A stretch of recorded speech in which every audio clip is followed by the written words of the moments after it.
Back to work one more time. Our special coverage of the 2016 Republican National Convention. I'm Ed Berliner, joined by Newsmax host and political commentator Steve Malzberg, seen every weeknight at this time from 7 to 8 p.m. Eastern. And it's a pleasure to add in the veteran radio talker at WHK 1420, The Answer in Cleveland, Ohio, Bob Frantz. You're the new guy, Bob. Let's go ahead and get to you. All the talk about John Kasich right now. First of all, what's your take on John Kasich? Should he have shown up and at least talked to the delegates and welcomed them to Ohio? Yeah, I really think he should have. I understand his hard feelings toward Donald Trump and the way things went in the campaign. And if he just feels like ideologically they're on very different pages and he can't be there to fake support for him, he needed to be there to show support for the rest of the delegates. And also for, how about the down ballot guys? You know, guys who are running for their seats and trying to keep control of the Congress and the Senate. He also needed to be there, I think, just to put a good face on Cleveland, Ohio. This is his state, and he needed to be there to kind of be the host of this whole thing. Even if he didn't want to make a speech in support of Donald Trump, he really, really needs to be there and kind of just put the right face on. What's your take then on the story coming out today that indicates Donald Trump Jr. allegedly reached out to an advisor to Governor Kasich, asked if he wanted to be the most powerful vice president in history, and said that his father's vice president would be in charge of domestic and foreign policy, and Donald Trump would be in charge of making America great again? Donald Trump Jr. indicates that that did not happen. But it would make a lot of sense, wouldn't it, for Donald Trump to ask a guy like Kasich to be involved in matters like that he knows an awful lot about?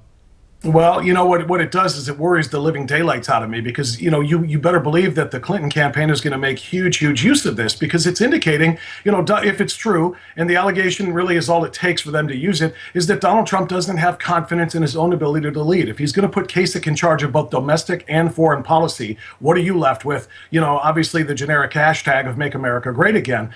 They're going to use that and say this guy doesn't have the confidence to do it. That's why he reached out to a governor, and when the governor wasn't available or interested, in this case, Governor Kasich, maybe that's why he went to Governor Pence. Governor Pence might now be in line to be the most powerful vice president in the history of this country. Steve, I want to grab a quick phone call in here, but I want this comment to come in here, and I want you to talk about it. Here's Tom in Lewiston, Pennsylvania.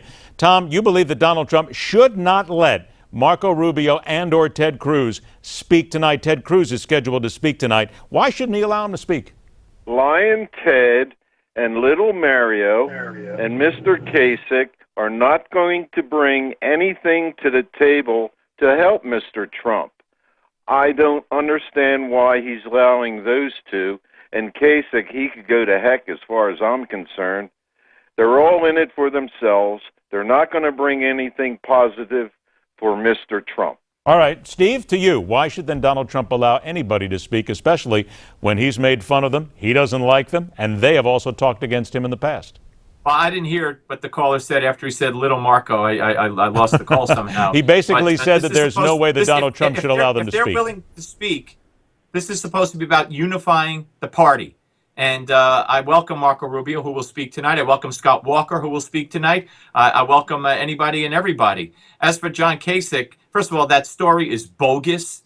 And to say it worries you, I mean, my God, it's a joke. And to say Donald Trump doesn't have confidence, he's not a politician.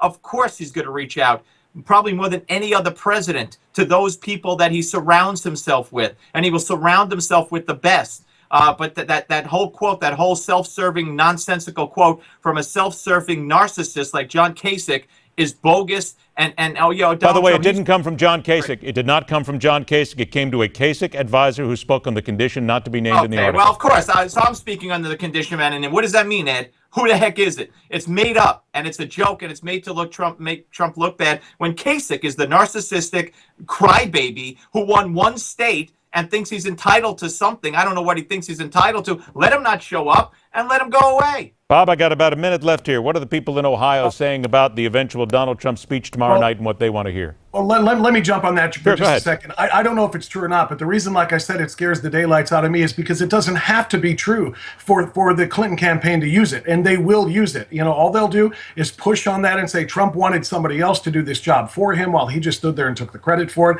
and that's my concern. As to the caller, just real quick, the reason why they need to let Cruz appear and Rubio appear and everybody else, they don't have to stand up there and do cheers for Donald Trump. What they have to do is a lot of what Chris Christie did last night, and that is to prosecute the case against Hillary Clinton. I don't know if anybody can do that prosecution as well as Christie did it, but Cruz will come close. Rubio may come close. These are people throughout the entire primary cycle who really took it to Hillary Clinton. And if they can do that on the primetime stage tonight, that helps Donald Trump. Whether or not Donald Trump and Ted Cruz are friends is irrelevant. They all have the same goal, and that is to defeat Hillary Clinton. We'll be covering it.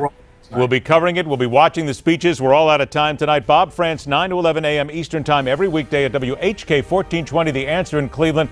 Always a great chance to get to talk to you, my friend. Steve Malzberg, 7 to 8 p.m. Eastern Time, 10 o'clock on the repeat every weeknight right here on Newsmax. Gentlemen, thanks so much for joining us. We appreciate your time. We got a lot more to go because, of course, Ted Cruz steps up tonight. Others will. We are watching what's going on in Cleveland. J.D. Hayworth is going to be up next in this chair. He'll take you the rest of the way. Make sure to join me tomorrow night, 6 o'clock Eastern Time, right here on the Hard Line, right here on Newsmax TV. Rock on, true believers.